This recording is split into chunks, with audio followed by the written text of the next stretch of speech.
Olá, caros alunos. Iniciemos mais uma aula de filosofia. Nesta aula, eu vou iniciar um assunto um pouco complexo para os dias atuais. No mundo contemporâneo, quando se fala em sexualidade, gênero, isso gera muitas perguntas e gera muitas polêmicas.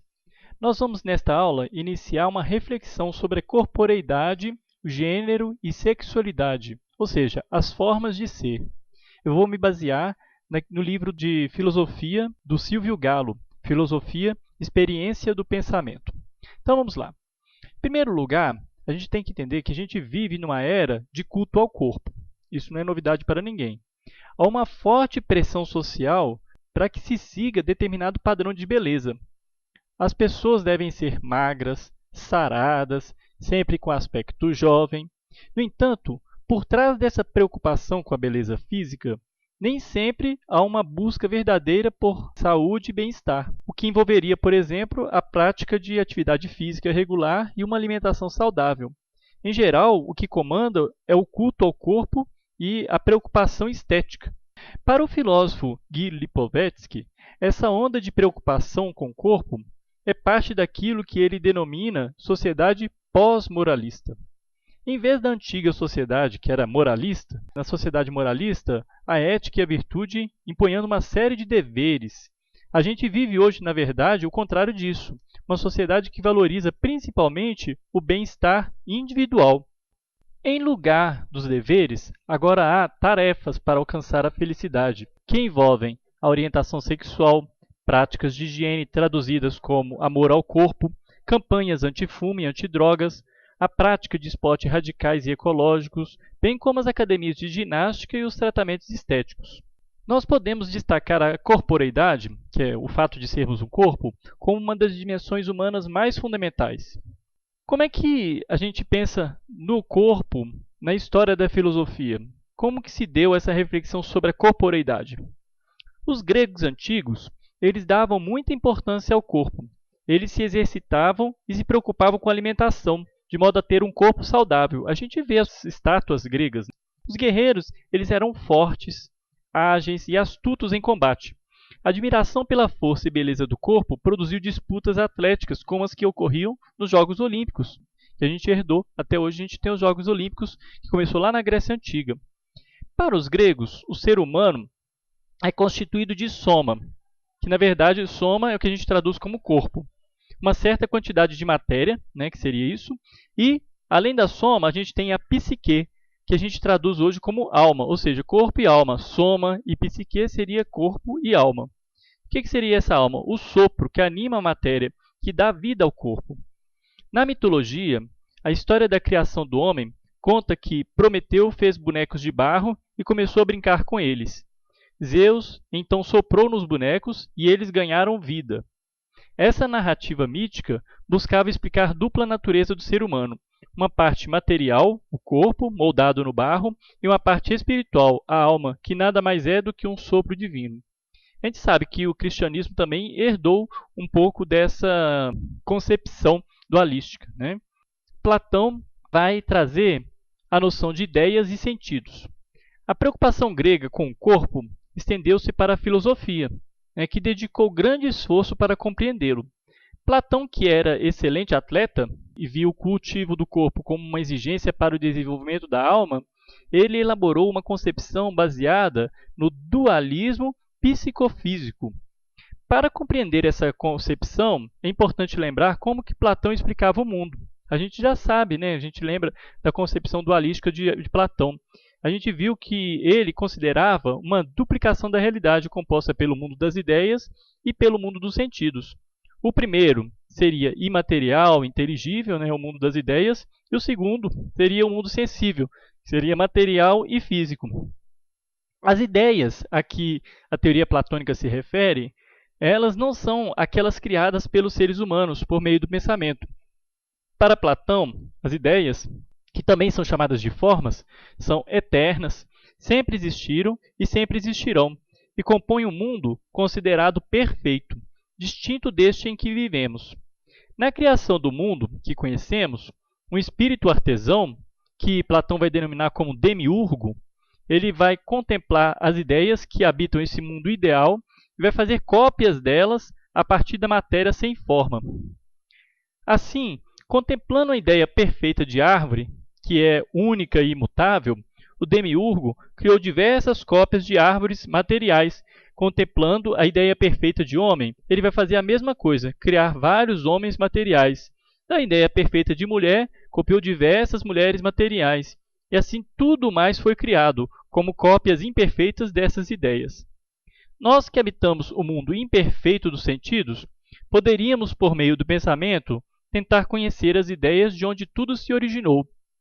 Se, para Platão, o corpo humano é parte do mundo sensível, a alma é parte do mundo ideal. A alma tem a mesma constituição das ideias, portanto, ela é perfeita e imortal. O corpo, tendo constituição material, é imperfeito e mortal. Então, a gente tem perfeição e imperfeição.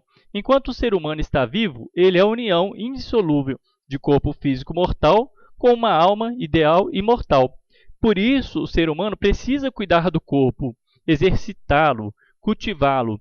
E é por meio do cuidado com o corpo que podemos cuidar da alma, fazendo com que ela domine esse corpo imperfeito. Mas quando o corpo morre, a alma se liberta e volta ao mundo das ideias, podendo depois encarnar em outro corpo. Então a gente vê que, para Platão, a alma é um recheio do corpo, né? Aristóteles ele vai ter uma perspectiva diferente da platônica. Aristóteles ele vai defender a noção de ilemorfismo. As palavras gregas ilé significa matéria e morfê, forma. Segundo essa concepção, todas as coisas resultam de dois princípios diferentes e complementares, matéria e forma. A matéria é aquilo de que a coisa é feita, e forma é o que faz com que a coisa seja aquilo que ela é. No caso do ser humano, o corpo físico é a matéria, enquanto a forma é dada pela alma. Mais do que em Platão, essas duas realidades elas são inseparáveis, embora distintas. Uma só pode agir em conjunto com a outra. Então a gente viu que para Platão não, elas são separáveis, né? Aqui não, elas são inseparáveis. Essa concepção de Aristóteles pode ser chamada de orgânica. A alma é aquilo que anima o corpo, que ele confere movimento, estando totalmente integrada a ele. Corpo e alma formam um sistema orgânico. Um movimento físico, como levantar a mão direita, é realizado pelo corpo, possibilitado pela ação da alma, responsável pelo movimento. Um pensamento, também, é uma ação da alma, mas só pensamos porque somos seres corpóreos. Para Aristóteles, mesmo que fosse possível conceber uma alma separada de um corpo, essa alma não pensaria. Ainda que tenha avançado em relação ao dualismo de Platão, em Aristóteles, a alma continua sendo o recheio do corpo, pois é ela que lhe dá o movimento e a ação. Na Idade Média, a gente sabe que teve influência do pensamento cristão, ou melhor, a gente teve influência do pensamento grego na filosofia cristã. Então, o que aconteceu? As ideias de Platão e Aristóteles elas foram retomadas, mas foram reelaboradas tendo em vista o cristianismo. Vários filósofos dedicaram-se a reler a filosofia antiga segundo os preceitos do cristianismo. Os mais importantes foram Santo Agostinho e Santo Tomás de Aquino, que em diferentes períodos da filosofia medieval, eles trouxeram, na patrística, o Santo Agostinho trouxe Platão, e na escolástica, Santo Tomás de Aquino vai trazer Aristóteles. Com a introdução do pensamento cristão, o corpo passou a ser considerado fonte e lugar do pecado, uma vez que, de acordo com essa tradição, foi por meio do corpo que o ser humano pecou e perdeu o paraíso. A alma, expressão de pureza divina, cabe à função de controlar os desvios do corpo. Apenas no século XVII, com Spinoza, que vai surgir uma posição diferente dessa visão dualista, que compreendia o ser humano como corpo e alma, seja destacando aspectos positivos, seja destacando aspectos negativos. Spinoza ele não utiliza a palavra alma, ele prefere falar mente. Para ele, mente e corpo são uma coisa só. Quando nos referimos ao pensamento, o chamamos de mente. E quando se trata da matéria, chamamos de corpo. Mas um não pode ser concebido sem o outro. Contrariando uma tradição filosófica de mais de 2000 anos, Spinoza elaborou uma concepção não dualista do ser humano. Com essa posição, ele nega que a mente prevaleça sobre o corpo. Como um e outro são a mesma coisa, nem o corpo pode obrigar a mente a pensar, nem a mente pode forçar o corpo a agir. Quando pensamos, o fazemos na condição de corpo-mente. Quando nos movimentamos, também o fazemos na condição de corpo-mente. Enquanto a tradição considerava o corpo pura matéria, controlada por uma alma imaterial, Spinoza afirmava que, até então, ninguém havia sido capaz de dizer quais são as possibilidades do corpo, aquilo que ele pode ou não pode fazer. Podemos compreender essa ideia pensando em situações extremas, nas quais o corpo reage de maneira inesperada. Em uma catástrofe, por exemplo, uma pessoa seria capaz de erguer rochas muito pesadas para salvar alguém, algo que em circunstâncias normais ela não conseguiria realizar. Nos esportes, os atletas eles procuram sempre chegar ao limite das possibilidades do seu corpo. A cada 4 anos, novos recordes são quebrados nas Olimpíadas. Um atleta nada mais rápido, outro salta mais alto, outro corre mais depressa. Spinoza vai dizer: o corpo humano pode ser afetado de muitas maneiras, pelas quais sua potência de agir é aumentada ou diminuída, enquanto outras tantas não tornam sua potência de agir nem maior nem menor. Para Spinoza, as ações do corpo dependem dos estímulos que ele recebe. Spinoza chamou esses estímulos de afecções. O corpo pode ser afetado de diferentes formas e age a partir dessas afecções. Dependendo de como o corpo é afetado, sua potência de agir aumenta. Um bom exemplo é o atleta que compete. O estímulo para alcançar a vitória é a afecção que aumenta sua potência de agir, levando a bons resultados. Há também afecções que diminuem a potência de agir de um corpo.